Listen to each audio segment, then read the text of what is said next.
Depuis la nuit des temps, le christianisme a été persécuté mais jamais mort. Pourquoi? Parce qu'il présentait certaines valeurs qui pesaient dans la société. Bonjour, bonsoir, mon nom c'est Moïse Mazambi Mozart et nous sommes à notre 5e numéro de cette série de messages d'alarme que nous avons intitulé à l'église négro-africaine. Bienvenue. Aujourd'hui, j'aimerais vraiment que nous puissions attirer nos regards sur l'Église en Afrique, mais aussi dans le monde, un peu partout ailleurs, et que nous puissions comprendre que nous devons présenter certaines valeurs. Les combats dans lesquels nous sommes et qui va venir plus tard, ce sera un combat de valeurs entre les religions, entre l'islam, la religion négro-africaine que nous appelons l'animisme, et le reste des religions, vont se confronter en termes de qui présente le mieux les valeurs morales, les valeurs sociales et les valeurs positives tout simplement. Et si nous voulons être solides pour demain, nous devons bien bâtir aujourd'hui. Hier, on a eu à parler sur les choses à détruire, mais aussi les choses à bâtir.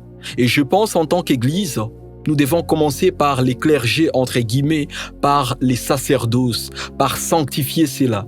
Dans le passé, si le pasteur avait une certaine codification morale, si le prêtre était respecté, estimé, si les clergés étaient vus par des yeux d'honneur, c'est à cause non seulement de leur influence sur la société, mais à cause surtout de leur morale. Quand on est pasteur, on devrait se conduire d'une certaine manière. Et dans l'épître de l'apôtre Paul à son fils spirituel Timothée, il lui donne des critères de ce qui devrait être un serviteur des dieux. Et vous allez trouver là-bas des lois morales, tout simplement, des codes moraux. Pourquoi est-ce qu'il faut qu'un serviteur des dieux soit un moraliste, soit quelqu'un qui soit irréprochable devant la société? Parce qu'il représente Dieu sur terre. Mes frères et sœurs, nous sommes dans un combat de lumière.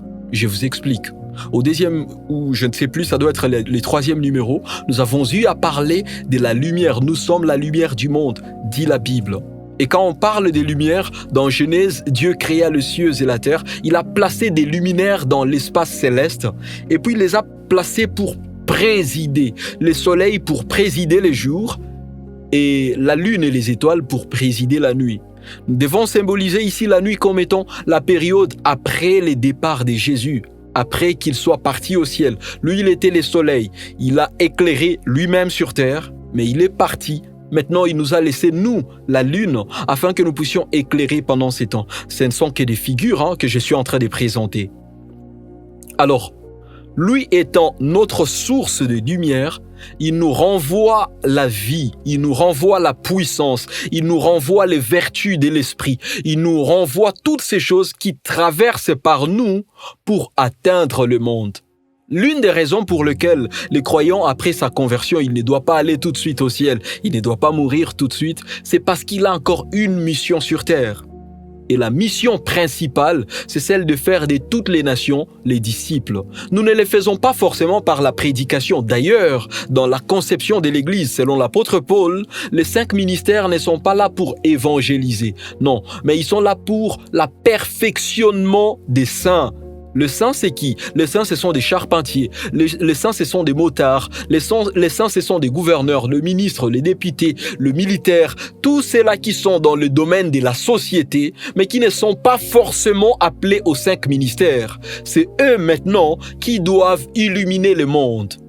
Vous comprenez ce que je suis en train de dire? Je suis en train de dire que l'Église n'est pas faite des pasteurs, des apôtres, des prophètes. Aujourd'hui, nous avons des églises où tous les membres sont ministres de Jésus. Maintenant, qui va aller évangéliser? Qui va impacter le monde? Le sel n'est pas fait pour saler le sel. Il est fait pour saler la sauce. Nous sommes le sel, non pas de l'Église, mais du monde. Ainsi, nous devons avoir des valeurs que nous amenons là-bas dans le monde. Mais maintenant, ceux-là qui travaillent dans les 5 ministères, ils doivent être irréprochables. Voilà pourquoi hier, je me suis pris un peu sur nous de cette nouvelle génération qui essayons de montrer comme si nous sommes des daddies tout de suite et que nous sommes irréprochables, nous ne pouvons pas nous tromper parce que tu as eu à prêcher 3-5 messages, tu penses être le plus grand prédicateur plus que ton père spirituel qui lui peut-être à cause de l'âge, il prêche lentement. Non, non, non, ça ne se passe pas ainsi. Nous devons être irréprochables, disent les Saintes Écritures. Et pour ça, nous devons passer par une formation, nous devons passer par le feu, nous devons passer par les déserts, afin que le Saint-Esprit nous taille, afin que le Seigneur nous taille. Nous devons accepter de passer du temps dans la présence de Dieu. Le message que je suis en train de vous prêcher, je ne l'ai pas eu aujourd'hui, détrompez-vous. Je fais 10 ans avec ces messages. Maintenant, ça fait exactement plus de 10 ans que j'ai ces messages dans mon cœur sur le réveil spirituel. Mais je ne le prêchais pas. Pourquoi? Parce qu'il n'était pas encore complet. Écoutez-moi, nous devons prendre du temps dans la présence de Dieu. Parce que ce qui nous attend, la responsabilité que nous aurons demain, elle est de loin supérieure à nous-mêmes. Nous allons porter les 50 ans, les 100 ans, les 1000 ans de l'Église après. Et pour ça, nous devons être prêts. Et pour être prêts, il faut que quelqu'un nous apprête.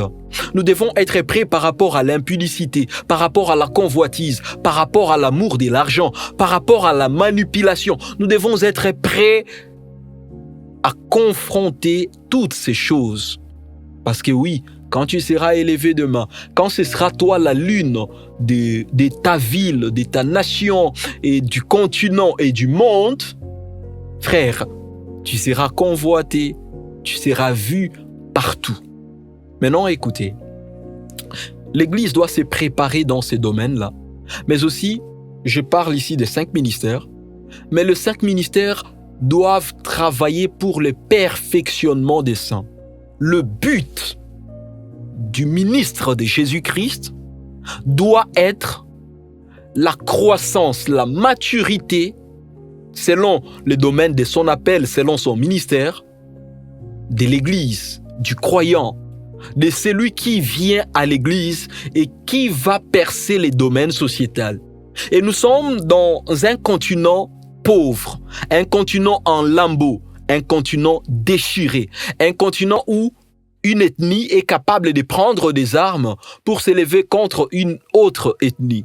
Un continent où un père de famille est capable de vendre sa parcelle, son patrimoine, pour aller être un sans-papier en Europe. Un continent où les gens ne savent pas comment s'en sortir. Et dans ces continents-là, nous sommes en concurrence. Je parle ici de nous, Église, nous croyants, nous, ministres de Jésus-Christ. Nous sommes en concurrence avec d'autres religions, les animistes en l'occurrence. Vous m'avez entendu citer ces noms plusieurs fois ici, prophétiquement parlant. Peut-être même que vous ne savez pas ce que je suis en train de dire. Mais nous sommes en concurrence avec ces gens, les féticheurs, les sorciers. Parce que eux aussi, ils disent que pour que l'Afrique se relève, l'Afrique doit revenir au culte ancestral. Et leur théorie, c'est celle-ci. Ils disent que l'Égypte antique, l'Égypte qui a fait tout simplement qui était au sommet, au toit du monde à l'époque, c'était une Égypte des peuples noirs. Donc, c'était une Égypte des Africains et non pas des Arabes. Et ils disent que si nous pouvons revenir sur des pouvoirs ancestraux de l'époque, nous allons encore être au sommet du monde. Est-ce qu'ils ont tort? Église, qui est-ce que nous produisons aux yeux du monde aujourd'hui? Dans le gouvernement, quel genre d'élite nous sommes en train de produire? Ou soit, nous sommes là pour prendre la dîme. Ou plutôt, nous sommes là pour produire sur le marché mondial de personnes capables de transformer des vies. Alors, je ne suis pas en train de me référer à eux on n'est pas en concurrence directe entre guillemets, mais je suis en train de vous amener quelque part. Dans le domaine des hôtels, l'hôtel, c'est cette entité ou cette estrade ou cette représentation qui joue le rôle des relais, des ponts entre le monde spirituel et le monde physique. Je vous donne tout simplement une définition simpliste ici. C'est cela qu'on appelle l'autel. Et nous qui travaillons sur l'autel de Jésus-Christ, nous qui travaillons dans les 5 ministères, nous devons être capables de transiter les valeurs de Jésus-Christ dans l'Église, dans la vie de nos croyants, afin que eux maintenant révèlent la vie de Jésus. Ils doivent voir de nous Christ plutôt, pour qu'ils reflètent aussi Christ L'apôtre Paul, je le répète encore, dit « Soyez mes imitateurs comme je le suis moi-même de Christ. » Nous sommes les représentants de Jésus. Quand on nous voit, on doit voir Jésus. Quand on nous voit, on doit voir la Bible. Quand on nous voit, on doit voir l'apôtre Paul. Quand on nous voit, on doit voir Pierre. Quand on nous voit, on doit voir l'église primitive. Il ne doit pas y avoir la différence entre l'église, entre le ministre aujourd'hui et le ministre d'hier. Il est temps que nous puissions revenir sur les fondements des apôtres et des prophètes. Il ne doit pas y avoir la différence entre ce que nous faisons et la Bible. Non. Nous devons être tellement irréprochables. Nous sommes dans ces temps-là où tu es de Jésus à 100%. Tu ne l'es pas. Il faut que dans cette période, dans cette saison de l'Église, dans ces siècles, qu'il y ait des hommes authentiques, des personnes 100% Jésus, des personnes qui, je vais l'expliquer peut-être demain, qui font ce qu'on appelle l'éclipse lunaire, c'est-à-dire que à la place du soleil, nous voyons complètement la lune en rouge, en sorte que pour que l'on nous regarde, que l'on mette des lunettes spéciales. Vous connaissez l'éclipse lunaire et l'éclipse solaire. Je vais en parler demain en profondeur. Il faut que nous devenions tellement rayonnants de la gloire de Dieu que quand on nous regarde, qu'on dise qu'il est comme un ange. Ça vous rappelle quelque chose? Ça vous rappelle Étienne qui a tellement brillé de son visage que même les gens qui l'accusaient ont dit son visage brille comme un ange. Ça vous rappelle aussi le temps de Moïse qui a tellement passé du temps dans la présence de Dieu qu'il a tellement brillé que la gloire de Dieu était rayonnante sur son visage qu'on lui a placé un voile.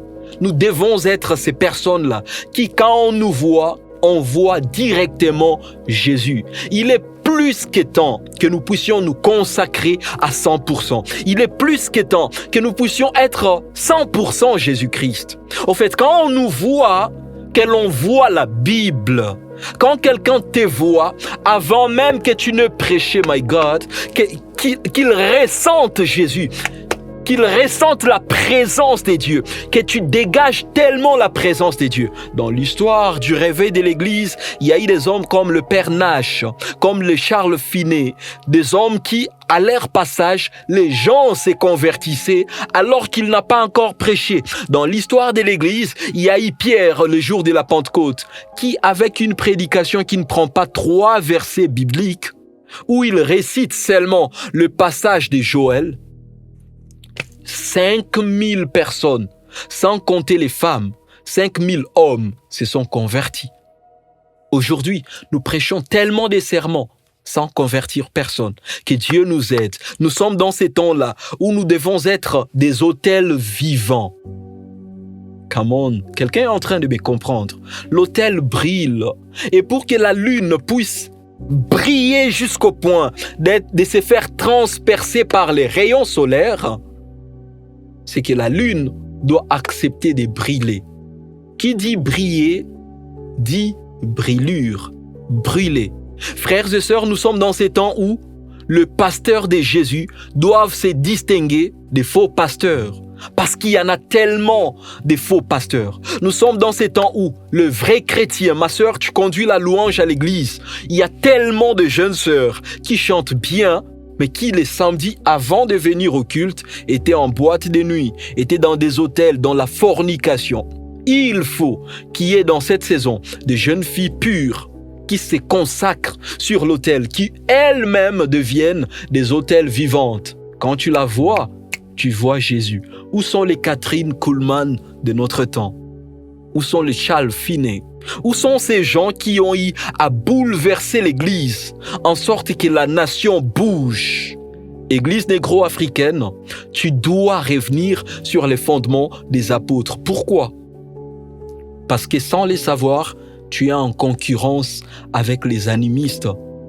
Frères et sœurs, l'Afrique noire, c'est une Afrique des sorciers. Moi, j'ai étudié à l'école secondaire l'histoire du royaume, de l'empire du Mali, un homme qu'on appelait Soumanguru Kanté, qui était véritablement un sorcier. Les historiens écrivent dans les livres qu'il était sorcier et qu'il a disparu dans une pierre, dans une grotte. On ne l'a pas enterré. un homme africain. Comment voulez-vous bâtir une église devant un peuple de sorciers attachés à la sorcellerie, au fétichisme et au culte des ancêtres si vous n'êtes pas capable de manifester Dieu par la puissance du Saint-Esprit? Ah oui, frère, il n'y a pas de réveil spirituel sans la puissance du Saint-Esprit. Mais au-delà du travail qui doit être fait dans les sacerdoces, il faut qu'il y ait un travail qui sera fait dans la transition entre le 5 ministères et l'Église et les croyants. Dans cette transmission des vies, transmission des valeurs, il faut qu'il y ait des choses qui se passent. J'ouvre une parenthèse ici pour dire que plus que les mots, ce que l'on transmet, c'est son appartenance, c'est sa foi, c'est les valeurs de son autel. Un pasteur qui travaille avec les pouvoirs occultes, il peut prêcher la saine doctrine, mais il ne transmet pas la saine doctrine, il transmet la vie démoniaque. Voilà pourquoi dans son église, vous allez voir des miracles, vous allez voir ceci, cela, et même de plein. Mais si vous voyez ces fidèles, vous voyez des impudiques, vous voyez des menteurs, vous voyez des voleurs. Voilà pourquoi nous devons examiner nos appartenances. Qui est-ce que nous prêchons? Oui, nous prêchons la Bible. Certes, tout le monde aujourd'hui a la Bible. Mais est-ce que nous prêchons Christ? Est-ce que nous-mêmes, nous avons la vie de Christ? Il y a des pasteurs qui ne se sont jamais convertis. Il a hérité l'église de son père. Il n'a jamais connu Christ. Écoutez, tu ne transmets pas Jésus. Tu ne transmets pas le valeur du royaume. Tu ne transmets pas la vie. Mais même si tu es converti, même si tu transmets la saine doctrine, il faut que tu viennes de la présence de Dieu, de la source, que tu nous amènes le pain quotidien, le pain de ces jours, la parole venue fraîchement du trône de Dieu. Il faut que celui qui travaille dans les 5 ministères, dans cette saison, soit un homme de prière, un homme qui aime la présence de Dieu. Il faut également que nous puissions bâtir cette distinction-là. La classe ministérielle doit s'éclaircir, doit travailler à son organisation. J'ai parlé hier de l'excommunication. C'est parce qu'il faut qu'il y ait cette organisation-là, cette hiérarchie, un colloque des anciens, des hommes capables de s'asseoir et de s'auto-évaluer de manière égale, sans complexe de supériorité ni d'infériorité. Il faut que l'Église et les 5 ministères se réorganisent. Travaillons maintenant sur l'aspect transmission entre les 5 ministères et le clergé, et plutôt l'Église. Écoutez, ce qui est en train de se passer dans le monde aujourd'hui, c'est que le musicien païen, les artistes mondains, ceux-là qui sont dans le domaine culture, dans le domaine de la culture et de l'art, ceux-là qui travaillent dans tous ces autres domaines, politiques, économiques, ces gens qui ne se ressourcent pas sur l'autel de la croix de Golgotha, mais qui se ressourcent sur les autels ancestraux, ces gens ramènent le valeur ancestrale dans la société. Voilà pourquoi, oui, on se bat contre l'homosexualité, mais ces valeurs-là viennent de quelque part, ça vient des autels sataniques. On se bat contre certains anti-valeurs que nous voyons dans la société aujourd'hui, mais ces choses viennent de quelques autels sataniques. Aujourd'hui, en Afrique, par exemple, il y a la pédophilie qui bat son plein. D'où est-ce que ces choses viennent? Ça vient des autels sataniques.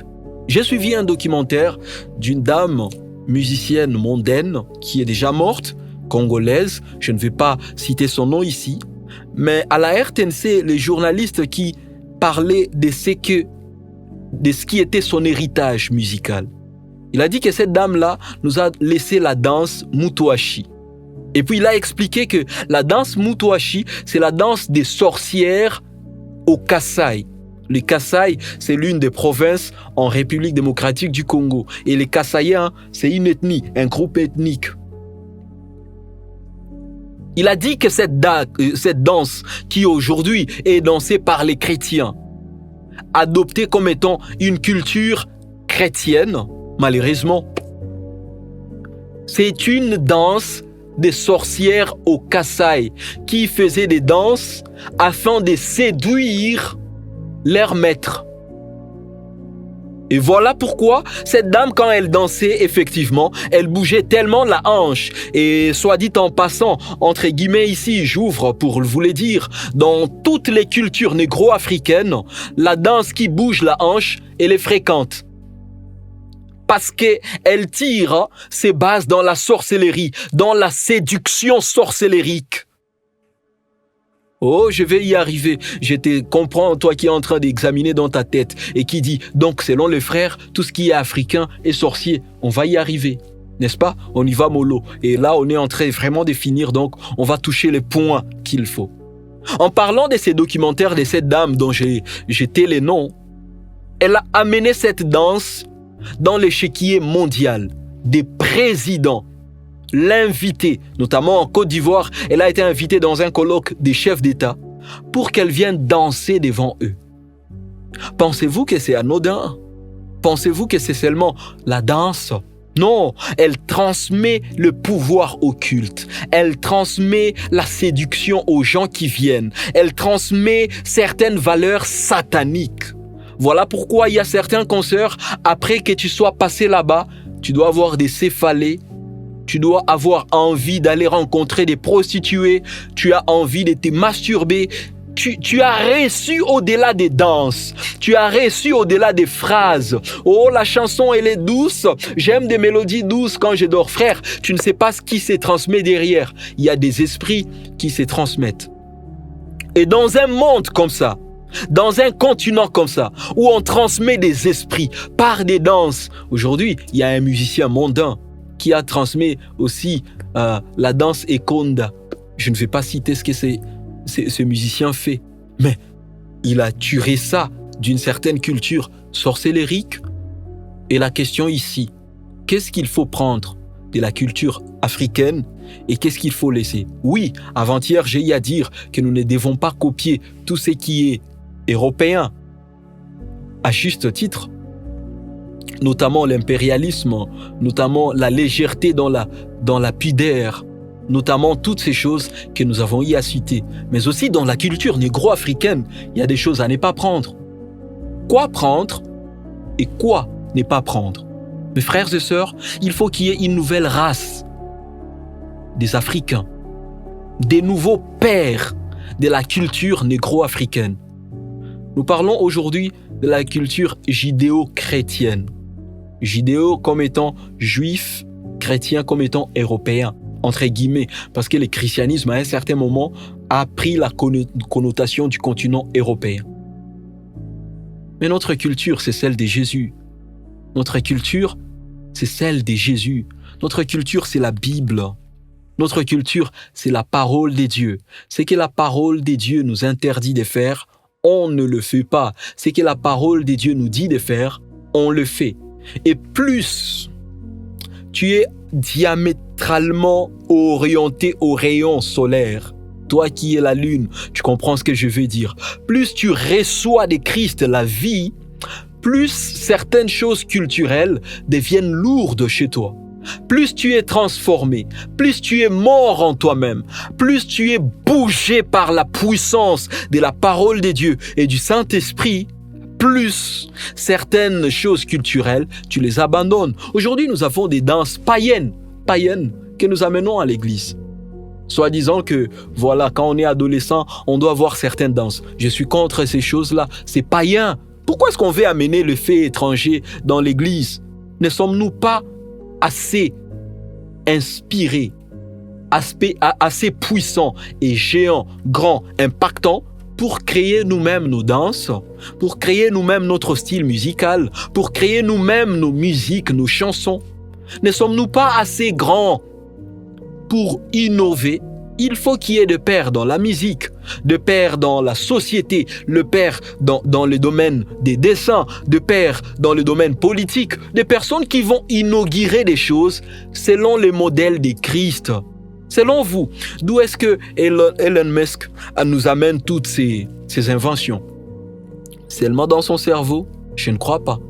Il est inspiré de quelque part.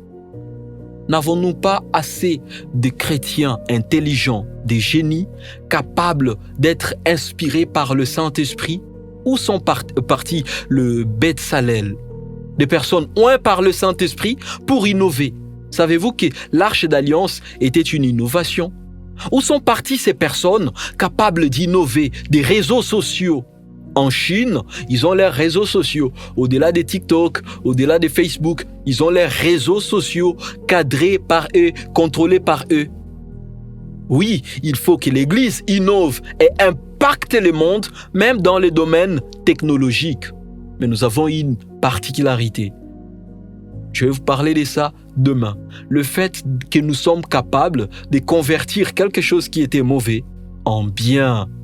Oui, c'est ce que Joseph avait dit. Il a dit à ses frères, « Vous avez conspiré de me faire du mal, mais Dieu a changé le mal en bien. » Nous sommes capables de changer le mal en bien. Aujourd'hui, j'aimerais conclure en interpellant l'Église, en vous disant, chers croyants, nous sommes dans une concurrence avec le monde occulte, avec des occultistes, des satanistes, des animistes, des personnes qui tirent leur force des autels sataniques pour impacter les mondes. Des personnes qui tirent leur pouvoir du monde occulte pour venir les afficher dans le monde. Des personnes qui amènent, entre guillemets, l'excellence, mais inspirées par le diable. C'est ça le monde dans lequel nous vivons.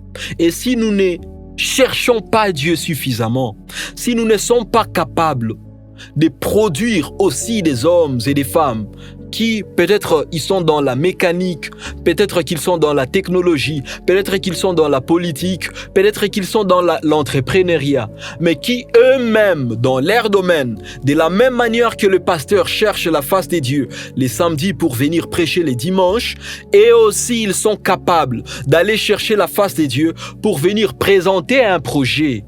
Je parle de ça, je parle des hommes et des femmes suffisamment matures en Christ, mais dans leur domaine, en sorte qu'ils peuvent jeûner 40 jours pour aller chercher une formule mathématique capable de résoudre des équations compliquées et des inventions palpables.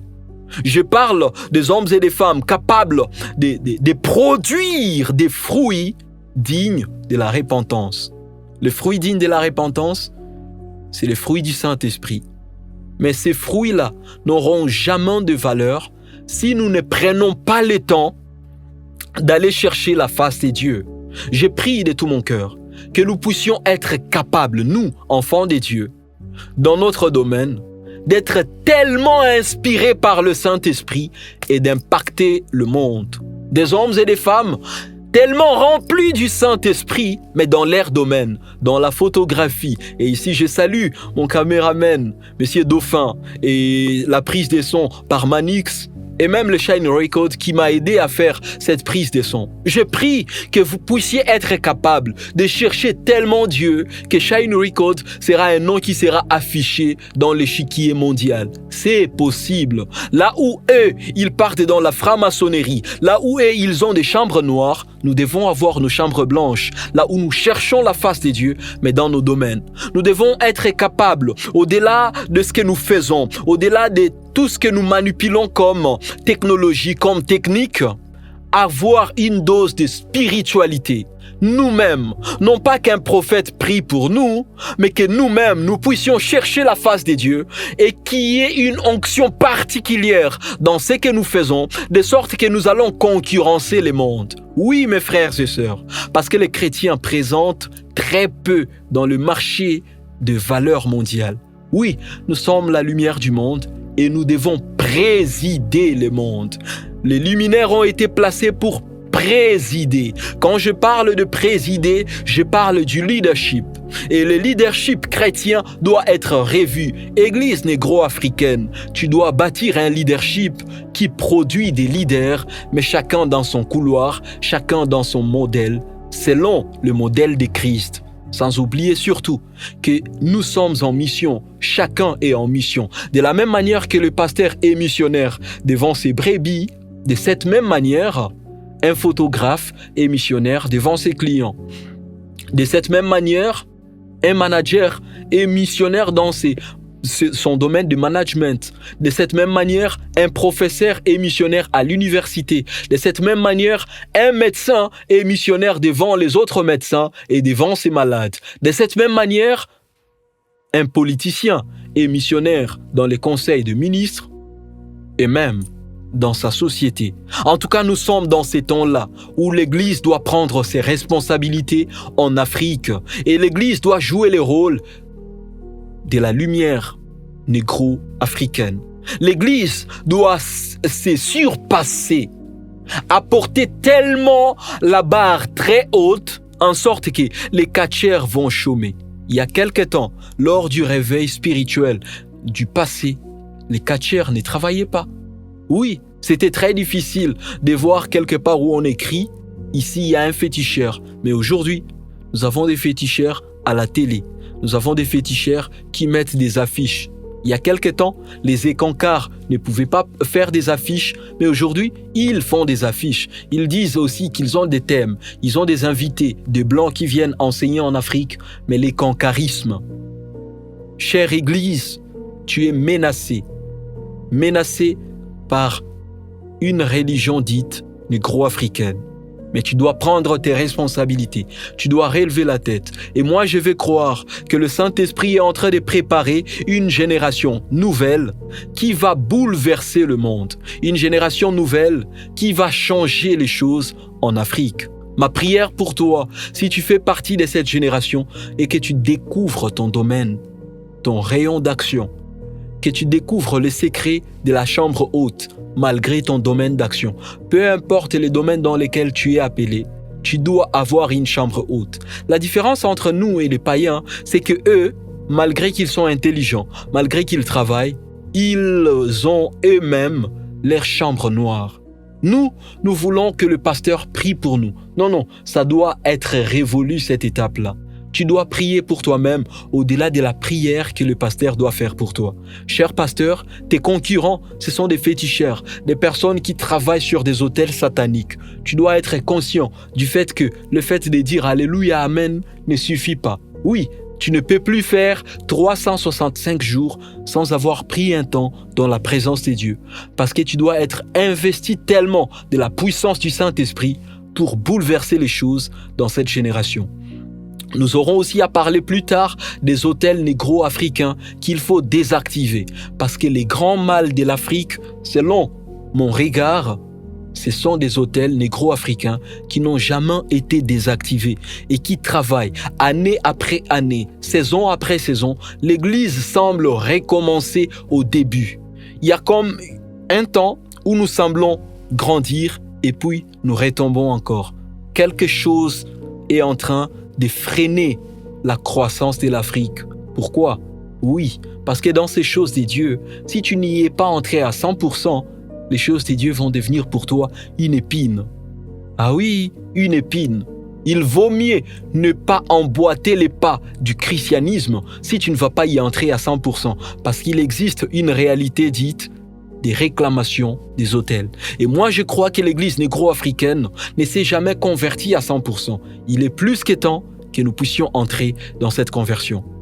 Alors, nous sommes arrivés au bout pour aujourd'hui. J'aimerais vous inviter vraiment à vous abonner massivement si vous ne l'avez pas encore fait, parce que la chaîne, elle est fraîche, elle est nouvelle, d'activer la cloche des notifications, de me laisser aussi un petit pouce bleu. Et si vous avez un commentaire, écrivez-moi. Nous sommes sur YouTube, sur Facebook, sur TikTok.